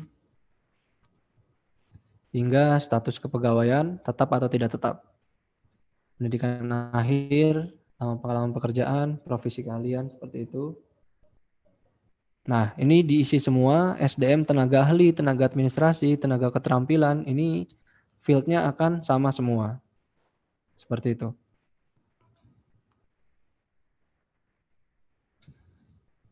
Lalu jika sudah di tenaga ahli, sebentar masih loading. Nah, Bapak Ibu bisa masukkan klik ya di nama tenaga ahli tadi, lalu menambahkan pengalaman. Nah, pengalaman, pendidikan, sertifikasi, hingga bahasa. Nah, di sini modelnya memang mirip seperti link kita buat, mirip seperti aplikasi web terkait link, contohnya LinkedIn ya. Jadi Bapak Ibu bisa menambahkan pengalaman sebanyak-banyaknya terkait tenaga ahli. Nanti ini juga akan memudahkan Pokja ketika melakukan pembuktian kualifikasi terkait tenaga ahli tersebut. Dan juga yang memberikan pekerjaan juga akan mudah ngelihat, oh SDM-nya memang kompeten karena pengalamannya banyak, seperti itu. Misalnya kita masukkan nama perusahaannya apa, jabatan programmer, menjabat sejak hari sampai sekarang, negara Indonesia, seperti itu. Klik simpan. Nah, nanti juga ini sangat memudahkan oleh pemberi pekerjaan Bapak Ibu ya. Kalau melihat tenaga ahli yang dimiliki, pengalamannya jelas, pendidikannya jelas, hingga sertifikasi dan bahasanya. Seperti itu. Jadi isinya yang selengkap-lengkapnya, karena cukup sekali isi untuk dapat bisa nanti melakukan pengadaan barang jasa di pemerintah. Seperti itu. Lalu yang tidak kalah pentingnya adalah pengalaman. Nah, di sini tadi mungkin terkait pertama, pengalaman, misalnya aplikasi, nomor kontraknya berapa, durasinya dari kapan,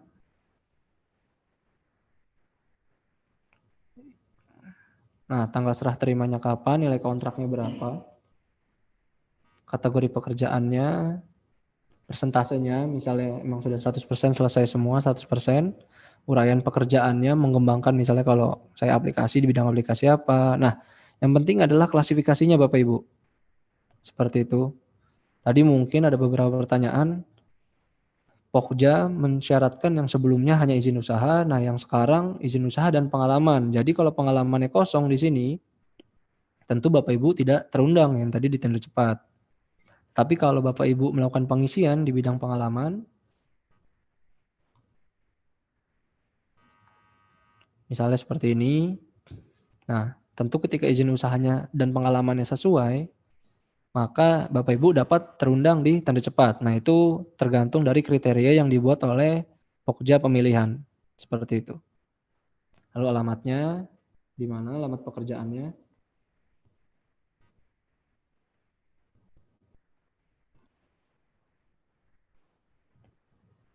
Hingga instansi yang memberikan. Instansi yang memberikan misalnya LKPP, provinsinya di Jakarta, Jakarta Selatan, alamat instansinya di mana, seperti itu. Nah, di sini juga kita tambahkan yang terbaru terkait SDM. SDM mana yang berkecimpung di pengalaman tersebut. Nah, di sini kalau sebagai biasa jadi staf ahlinya PPK ya, akan memudahkan ketika kita mengetahui bahwa di pengalaman A itu yang ikut SDM A, B, C, D. Seperti itu. Kita cari SDM yang sesuai, klik simpan. Akan memudahkan nanti ketika melakukan pembuktian kualifikasi. Dan lebih jelas juga bagi yang pemberi pekerjaan. Oh, ternyata SDM A itu ngikut di pengalaman ini. Jadi banyak gitu pengalamannya. Berdasarkan juga dari pengalaman yang diinputkan oleh Bapak Ibu di sini. Jadi akan jauh memudahkan ketika melakukan pembuktian kualifikasi seperti itu. Lalu klik simpan.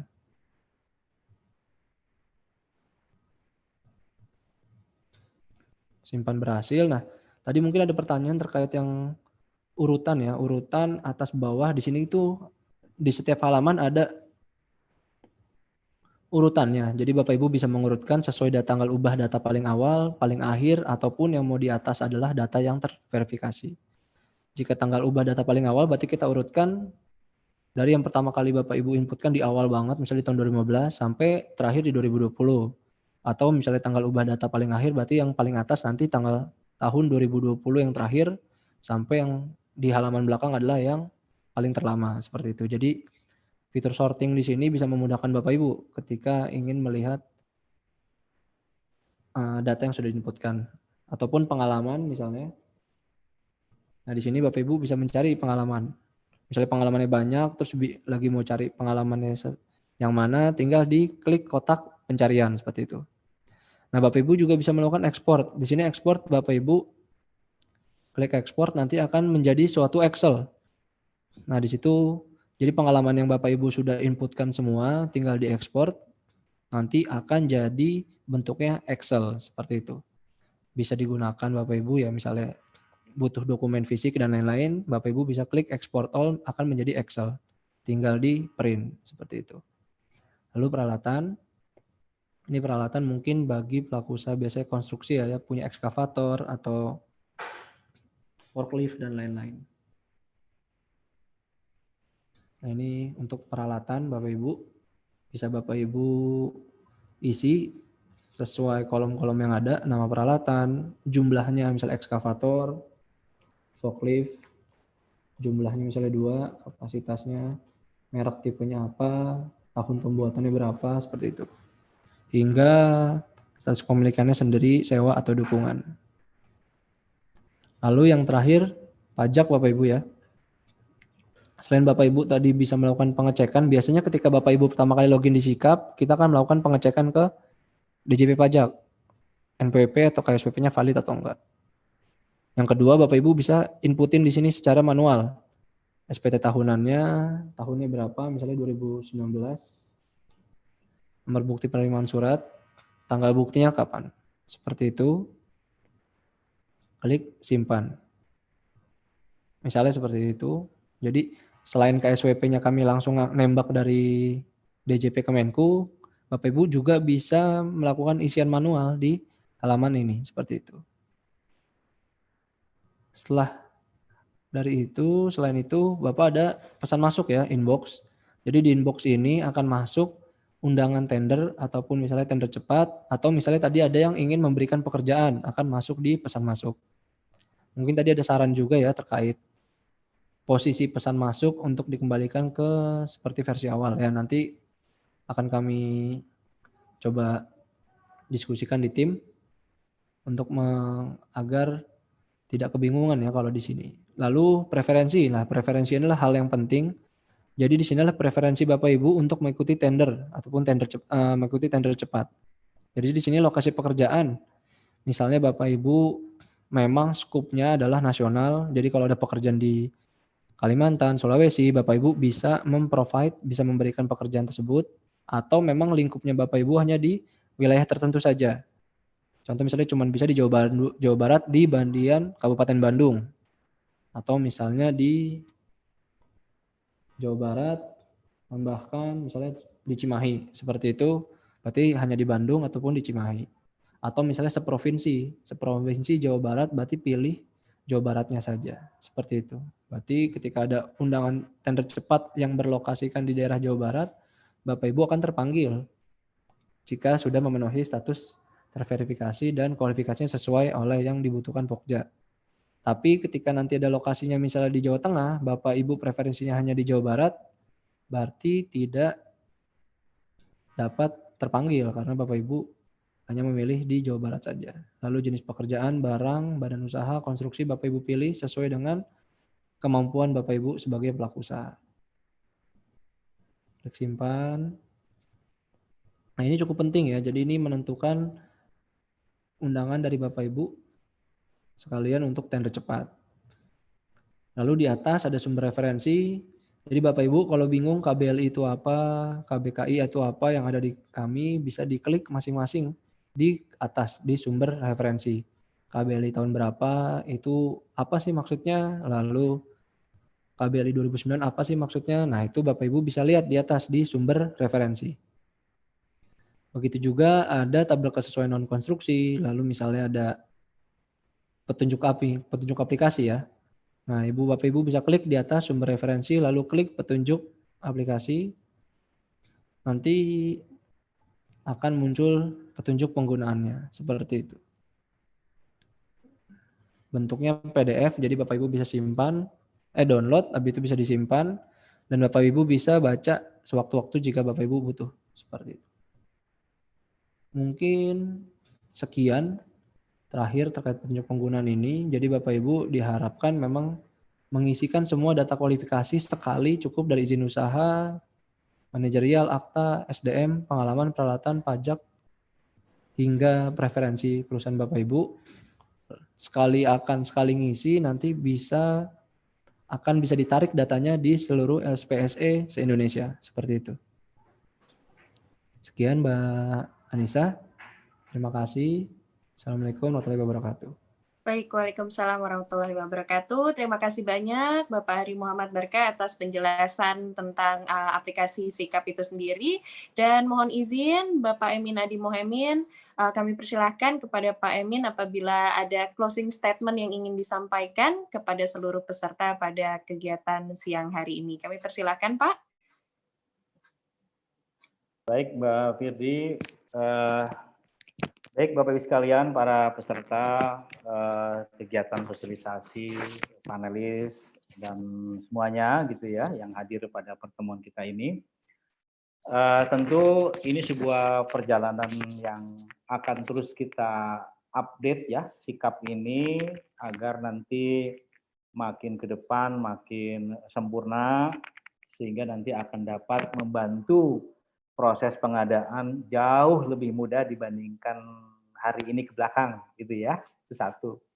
Yang kedua tentu validitas data ini sangat penting karena area ini yang dari zaman kapan memang kita punya ada Perpres tentang satu data Indonesia dan ini bagian dari cita-cita kita untuk mewujudkan satu data Indonesia tapi di bidang pengadaan. Ada satu data lagi di bidang geospasial, ada yang lain, kependudukan dan sebagainya. Ini bagian dari kita mewujudkan satu data Indonesia khusus di bidang pengadaan barang jasa pemerintah. Yang ketiga tentu kami terima kasih sudah banyak pertanyaan yang disampaikan Bapak Ibu sekalian. Mungkin karena persoalan waktu juga kita tidak bisa menjawab semua pertanyaan Bapak Ibu sekalian, tapi saya yakin Bapak Ibu nanti bisa kontak ke saya atau ke Mas Ari gitu ya. Nanti kirim aja alamat nomor HP saya sama nomor HP Mas Ari supaya nanti kalau Bapak Ibu masih ada kendala, ada pertanyaan yang belum terjawab, silakan bisa kontak ke saya atau ke Mas Ari untuk lebih lanjut. Yang berikutnya Bapak Ibu sekalian, sekalipun kita nanti akan berhenti sosialisasi di beberapa ke depan, kita sudah menyiapkan yang namanya video tutorial gitu ya, yang bisa dilihat, di-download di alamatnya. Jadi bisa ada dilihat video tutorial, nanti Bapak Ibu pelan-pelan sambil santai bisa lihat nonton videonya, video tutorial kita yang sudah dibuat, sehingga nanti kalau bisa langsung dipraktekkan sih, supaya nanti akan lebih memudahkan di dalam pemahaman kita. Aspek-aspek ini banyak sekali aspek teknisnya, dan aspek teknis ini butuh keterampilan gitu ya. Jadi bukan hanya knowledge di awal yang sifatnya makro, tetapi juga butuh hal yang sifatnya sangat teknis. Ya, jadi oleh karena itu memang balik lagi kemauan kita bersama untuk belajar sampai ke hal yang teknis mudah-mudahan akan membantu kemudahan proses pengadaan bagi Bapak Ibu sekalian, baik selaku pelaku pengadaan di instansi maupun Bapak Ibu selaku pelaku usaha yang akan menjadi mitra bisnisnya pemerintah. Dan saya berharap nanti mungkin Bapak Ibu teman-teman pelaku usaha khususnya, yuk ajak teman-teman pelaku usaha yang lain untuk bergabung di pengadaan pemerintah. Kita yakin bahwa pengadaan pemerintah harus makin baik ke depan, harus makin mudah, ya gitu. Dan ini terus terang bagian dari kita ingin supaya apa istilahnya ya, kemudahan berbisnis. Nah ini ya kan salah satu indikator juga yang selalu dinilai oleh negara lain atau institusi lain terhadap Indonesia. Nah kita karena areanya area pengadaan, kita juga ingin ada satu proses kemudahan berbisnis di dalam pengadaan barang jasa pemerintah gitu ya. Mungkin itu yang bisa saya sampaikan. Terima kasih atas semua masukannya. Pertanyaannya sudah saya jawab sebagian. Mudah-mudahan sudah sampai ke Bapak Ibu sekalian. Adapun materi bisa ditanyakan nanti langsung ke panitia karena saya sudah kirim. Dan mudah-mudahan kita bisa berjumpa lagi dari lain waktu. Dan kami berdua, saya, Emin, dan Mas Ari, mohon maaf atas segala kekurangan. Demikian, terima kasih Mbak. Mungkin itu yang closing statement dari kami. Baik, terima kasih banyak sekali lagi kami ucapkan kepada Bapak Emin Adi Muhaimin SSI MSI atas waktu dan ilmunya Pak yang di-share kepada seluruh peserta webinar di siang hari ini. Dan tentunya mohon maaf kepada Bapak dan Ibu peserta yang sudah menuliskan pertanyaan dan belum dapat didiskusikan secara langsung dengan narasumber, mohon maaf. Semoga dari diskusi dan sesi tanya jawab tadi Bapak dan Ibu mendapatkan ilmu yang positif dan bermanfaat tentunya. Tadi juga saya sudah lihat Pak Emin menjawab beberapa pertanyaan-pertanyaan luar biasa sekali. Terima kasih banyak Pak. Dan sebelum kita menutup sesi atau kelas pengadaan online pada hari ini, mohon izin kita akan bersama-sama melihat siapa peserta yang beruntung untuk mendapatkan door prize, yaitu kelas gratis Smart Self Healing pada Sabtu 12 Desember 2020 pukul 9.30 sampai 12.00 WIB. Dan kami persilakan kepada tim pelaksana dari LPKN apabila ingin mengundinya secara langsung untuk door prize tersebut, kami persilahkan.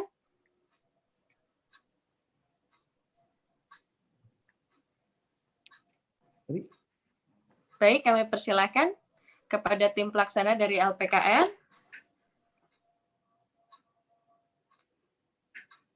Baik, dan mungkin mohon izin Bapak dan Ibu peserta yang terhormat, sambil menunggu dengan ini kami tutup kegiatan pada siang hari ini, dan berikut informasi mengenai pemenang door prize dari panitia atau pelaksana LPKN, kami persilahkan. Voucher ini berlaku untuk 3 orang yang beruntung. Kami persilakan untuk pemenang pertama, untuk di-spin terlebih dahulu. Ya, dimulai dari sekarang kami persilakan tim pelaksana LPKN. Oke, kami mengucapkan selamat kepada Bapak Mus Mulyadi. Selanjutnya, yang kedua.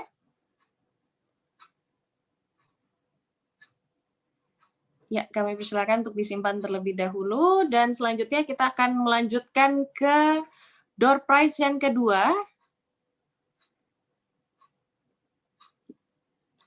Ya, Ibu Frisila Lewirisa, selamat sekali lagi, dan untuk pemenang voucher kelas gratis, kelas online, untuk 3 orang pemenang yang terakhir ialah kami persilahkan dan kami ucapkan selamat kepada Bapak Amri.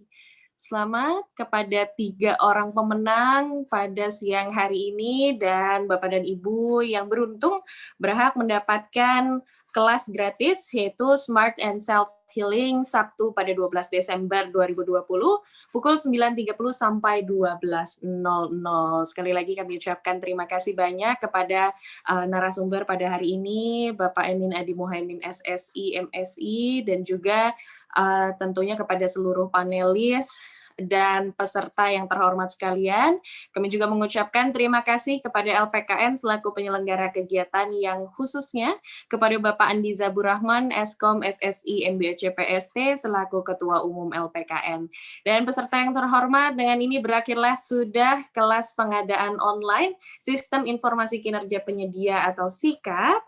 Dan semoga kegiatan pada hari ini dapat membawa impact yang baik di seluruh lingkungan dari teman-teman peserta sekalian. Dan akhir kata, saya Firdi sebagai moderator memohon maaf apabila dalam membuatkan kegiatan ini terdapat hal-hal yang kurang berkenan di hati.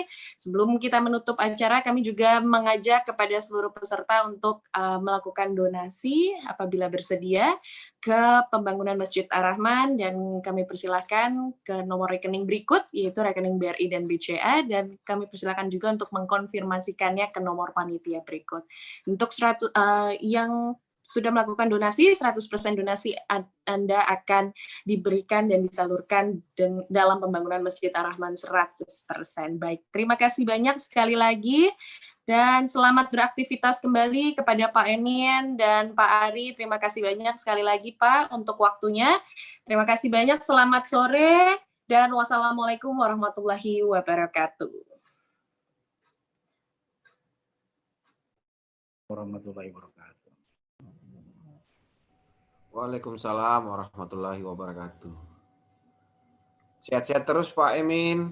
Ya Pak, terima kasih. Apa kabar? Pamit Pak ya. Ari, terima kasih. Tadi sudah materinya sudah mantep lah, kan? Ya. Siap Pak. Baik, kami persilakan Pak Emin apabila ada aktivitas lainnya yang akan dilanjutkan kembali. Sampai bertemu Pak, semoga sehat selalu. Amin. Terima kasih, sampai ketemu. Terima kasih Pak Emin. Ya, sampai ketemu. Pak Indra. Ya, Terima kasih Pak Direktur. Thank you ya. Oke. Pak Raymond, terima kasih banyak. Siap Pak Cek. Prof, pamit. Halo Bang. Pak Indra. Ya, pamit ya. Tuh. Ya, Pak Kris, terima kasih. Pamit. Mau ngurus Silakan. mau ngurus ikan. Udah waktunya makan sih. Punten semua, sehat-sehat terus. Assalamualaikum warahmatullahi wabarakatuh. Selamat sore. Salam.